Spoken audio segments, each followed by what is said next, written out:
I think that you can't actually continue to do that without any gratitude. There was no gratitude. Meghan wouldn't be known for anything if she hadn't actually married Harry and been in the royal family. Well, I didn't believe it in the first place. I thought, why would he suddenly be all cosy and nice and want to come? And why on earth would Meghan speak to King Charles if she hates the monarchy so much?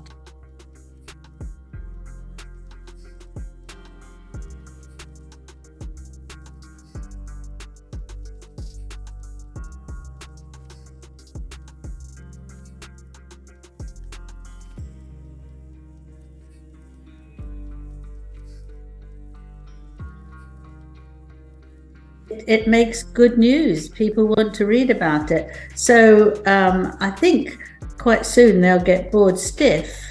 But there's something compelling about hearing all this nastiness between, you just want to know, you want to hear about it. You can't believe it. You can't believe what he's saying. You can't believe the lies he's telling. A troll. It's like a social media troll. Everything you can point out that's incorrect. Very rude. You don't call someone a troll with respect. That's without respect. No, it is with respect. Let me talk about something else. Abigail Spencer, who is also a friend of Meghan's, she was given the 6th jar of jam. Get your teacups ready, royal observers, for what you are about to hear may alter your entire perception of Harry and Meghan. The narrative is richer than ever, with deep-cut palace movements and hints of a backup plan, romance, strategy, ambition, and secrets the crown would never reveal in a public statement are all on the table. You may have a totally different perspective on the Sussex story by the conclusion of this, so stay tuned. Together, let us spill this royal tea. To, get rid of them so they could come and present a more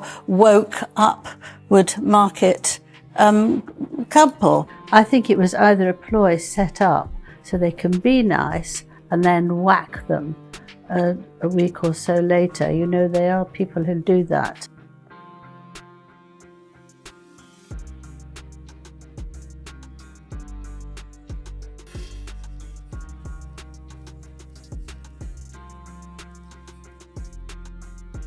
Jar of jam. Who's hysterical about it? It's PR. She's trying to sell something. This is called advertising. I know what PR is. I am and I'm not. Actually, why she didn't come over, because it's obviously stressful. Yeah. He's obviously unable to cope with questions, or he has not done his... The S romance was just severely disrupted by Angela Levin, and it has nothing to do with Harry this time. They have to do with William. According to her, Meghan Markle was not always interested in Harry. Levin claims that the heir, not the spare, was her first royal objective. Prince William, you are correct. According to Levin, she has first-hand knowledge from palace insiders, actual employees, and aides who witnessed events firsthand.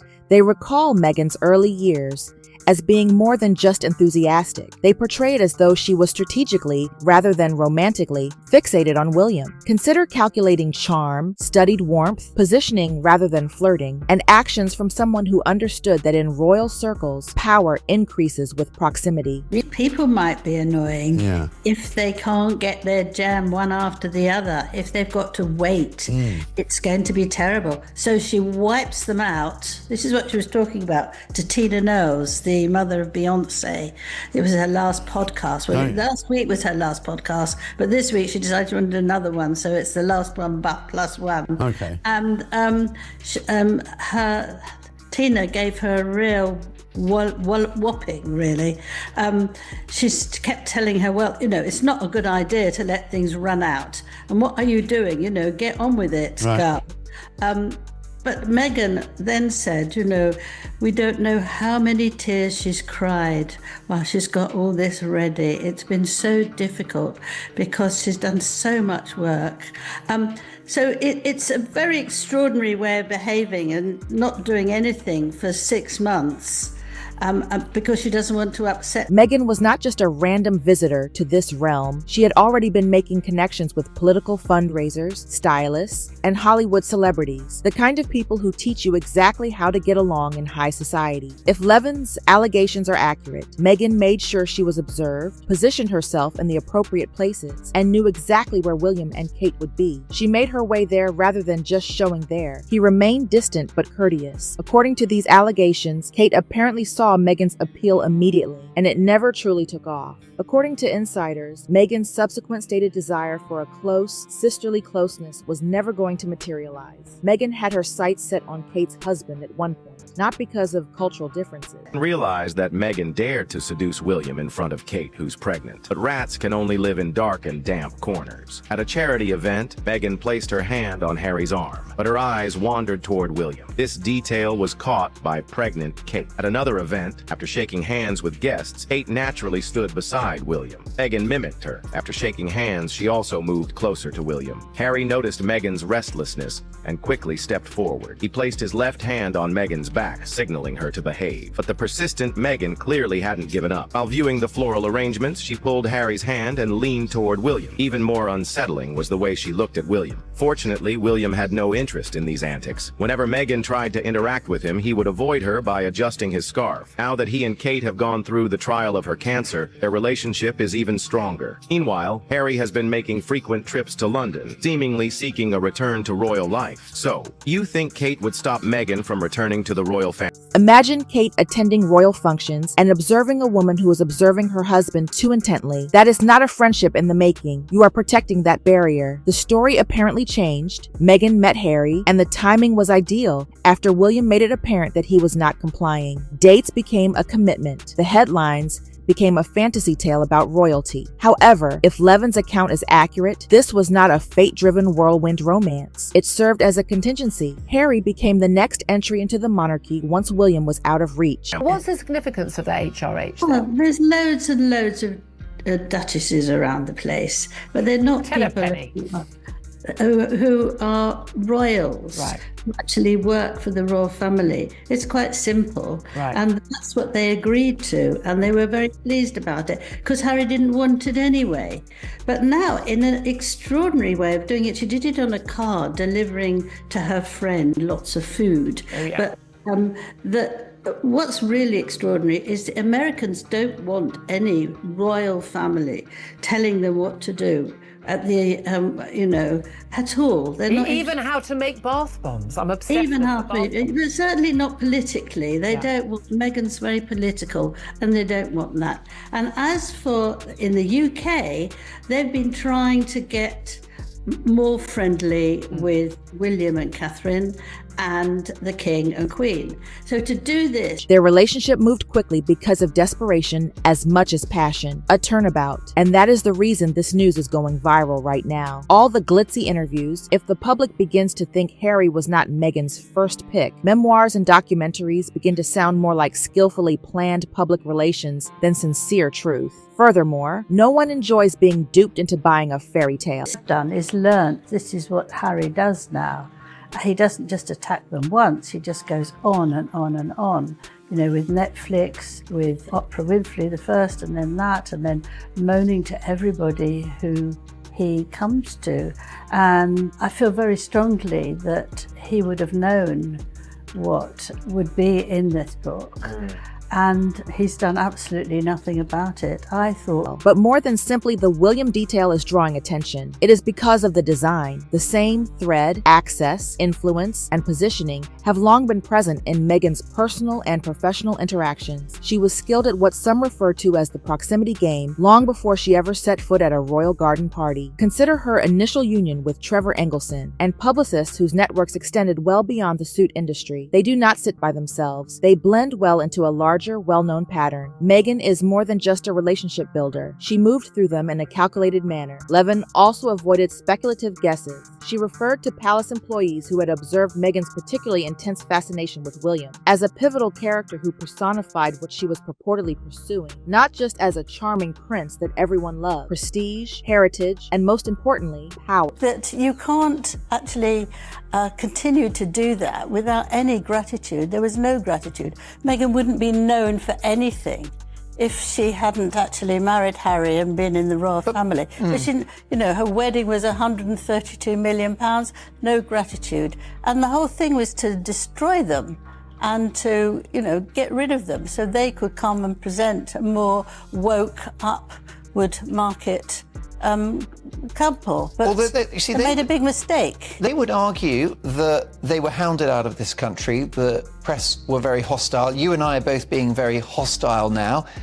You could argue the press attention has made their life a misery. They're entitled to complain, and that actually it's affected their mental health. No, that's nonsense. They wanted to leave. The Queen said you can go.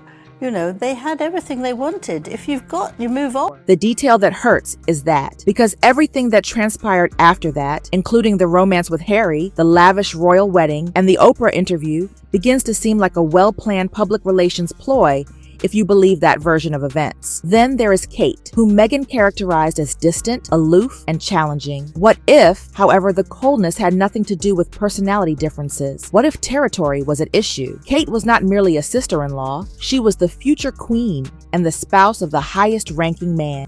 Prince Harry is even more annoying than he is when he's with his wife. Well, he's probably been instructed by his wife, but I'm quite surprised why.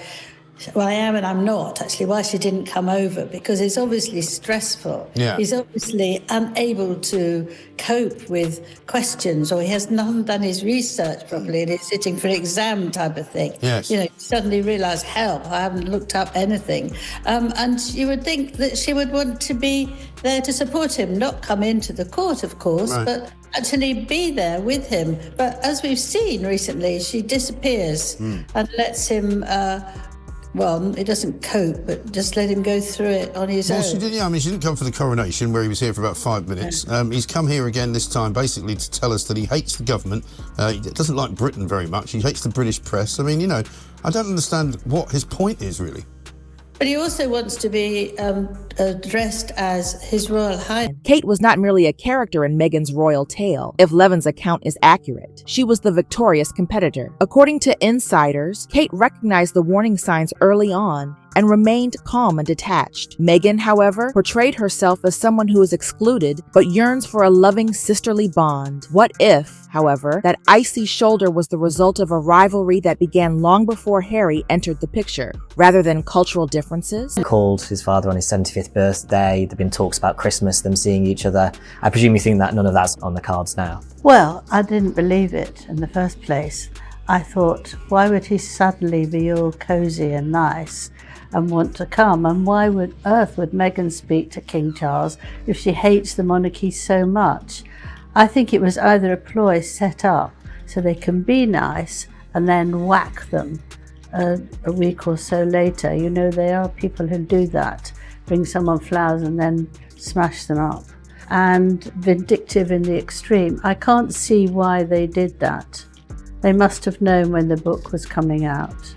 So I thought it was a very cruel. After then, there is a pause during which everyone speaks. When the media publishes something that Meghan does not like, such as official pronouncements, legal threats, or a well-timed public insult, her staff usually steps in quickly. However, nothing this time. No answer, no rejection, not even a sidelong swipe. The whispers have only gotten louder because of that quiet. While her most devoted fans seemed lost, unsure of how to defend something she has not addressed, critics are calling it a quiet admission. I thought he would say, he's very keen on suing people. He would say, this is an invasion of my privacy and I won't have it. Or say, I had nothing to do with this. I'm so sorry, everyone.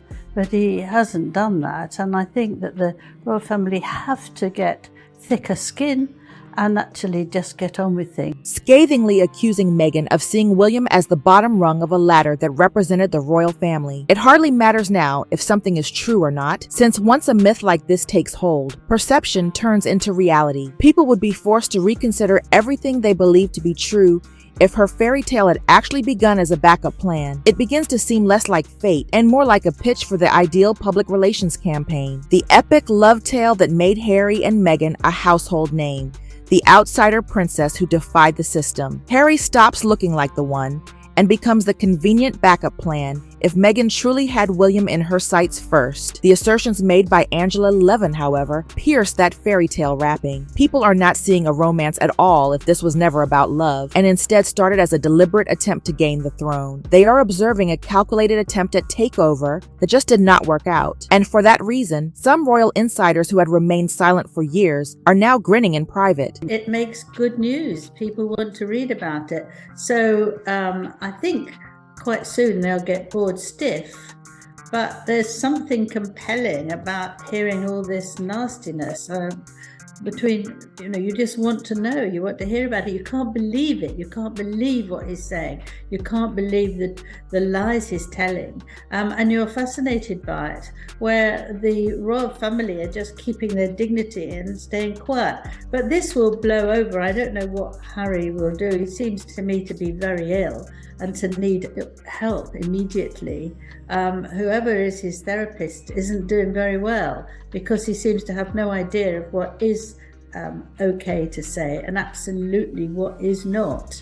And we have then Meghan's biography coming out, autobiography, and that will also do the same poor me whine. They were portrayed as aloof, inhospitable, and even racist for a very long time. While wearing the misunderstood outsider crown, Meghan made them the antagonist in interviews and films. However, if this new assertion is true, the whole story is turned upside down. It explains their initial mistrust, but it does not instantly make the royal saints. They were unable to publicly express what they saw in Meghan from the beginning, but they no longer have to. Harry, who is very sensitive, or despite the way he behaves, his mental health issues, it must have been difficult. And she didn't put her own feelings away and came with him just to support him. I didn't want her to be there, but when I saw Harry walk in all alone, his cousins all had a partner and they had comfort and somebody else was there with them.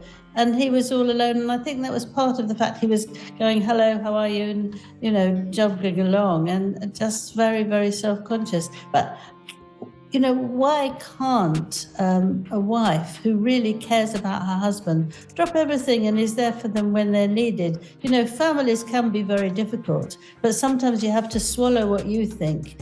They weren't talking to everyone. You could just sit there for 2 hours and then off you go. I thought it was heartless, really. Just about harming his wife's reputation. It is an outright attack on his own judgment. Every significant choice he has taken since, leaving the royal family, severing ties with his cousins, disparaging them in the media, becomes apparent as the product of manipulation if he was indeed the backup plan. What is the worst? It gives the impression that he has not worked it out yet. That is cruel because Harry's public persona depends on being sincere and vulnerable. That picture is shattered by the notion that he was manipulated from the beginning. In a measured, ambitious rhythm, not in a comical gold digger fashion. Every acquaintance, relationship, and social gathering appears to be a step up the ladder. It is not against the law. It is not even inherently immoral. Even the most brilliant smile becomes mask-like. The fissures were not caused by Angela Levin's remarks. They just made them public. And now, people's perceptions are not deteriorating because of the relationship. It is the faith. A love story that is beginning to seem disturbingly stale was bought into by the audience. Furthermore,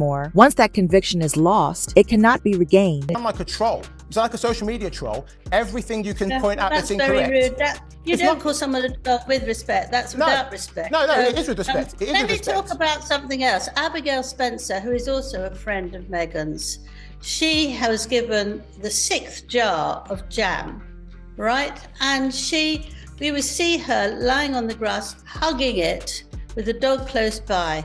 It was a very sort of set up thing. That's one when she's sitting up. You're sitting down.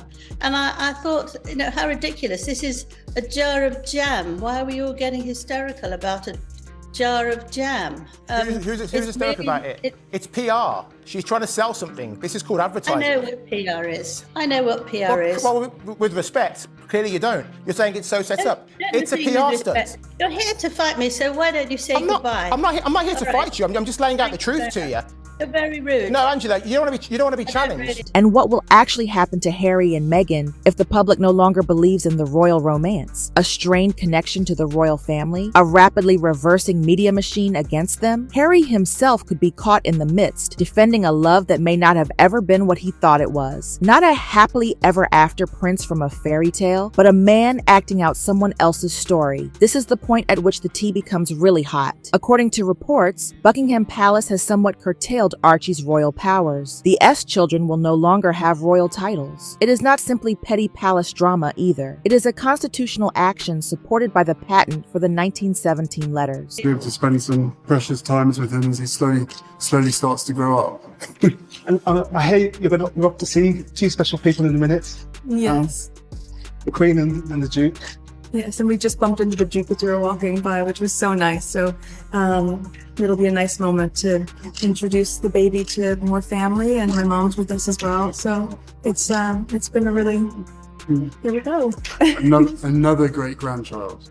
Completely removed from the royal fold, there is no public outburst from King Charles. It is believed that he is taking legal action to permanently deprive Archie of their HRH designation. That implies no more benefits, no previous functions, and no royal obligations. That is harsh to Meghan. She recently lost word has it that Harry is frantically trying to put on a brave front behind the scenes. The message is apparent even while the palace remains mute and unresponsive. No more hazy boundaries or second chances. Meghan, can you tell me what it's like becoming a new mum, and tell us a little bit about baby Sussex, as we're calling him?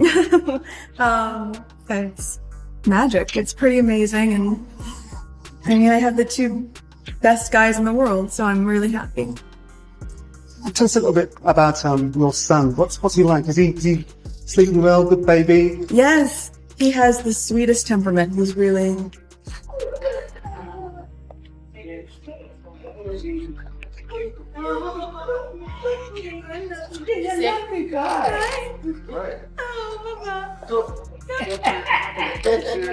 They're showing love.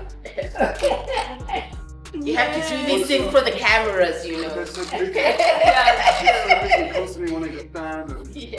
I have cameras in my jeans, so I.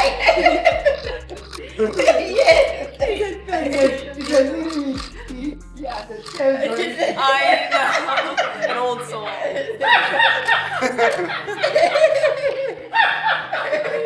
I think he knows exactly. I know.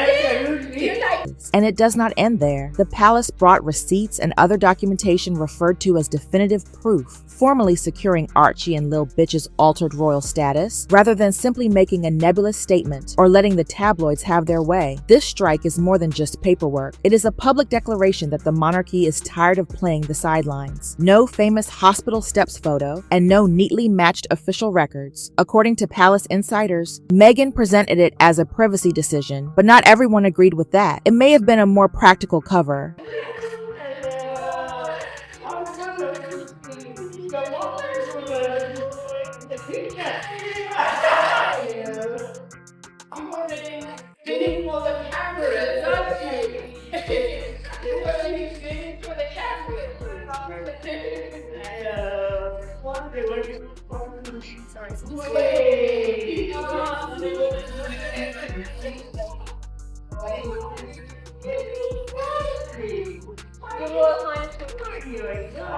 Then everything began to appear really suspicious. Up until a few months after Archie's birth, everything appeared to be normal. Suddenly, his birth certificate was altered. Her Royal Highness T was used in place of Meghan's full name, Rachel Meghan, but the skepticism was quickly spreading. Lilibet Diana, the second child, was born in 2021, and the drama escalated to a nuclear level. This time, there will be no official announcement from the palace, no typical royal picture session, and no UK hospital. Rather, Meghan's team sent out a well-crafted public relations statement directly from sunny California. Do not get me wrong though, they were keeping score while remaining silent in public. That is it. From startling allegations of Meghan's royal aspirations to the cold-blooded reaction from Buckingham Palace. It is more than just drama. The legacy of Sussex is undergoing a radical change. Their future, their brand, and their love story are all altered if these allegations are accurate. Here's the crucial crucial query though. Is all of this propaganda from Palace?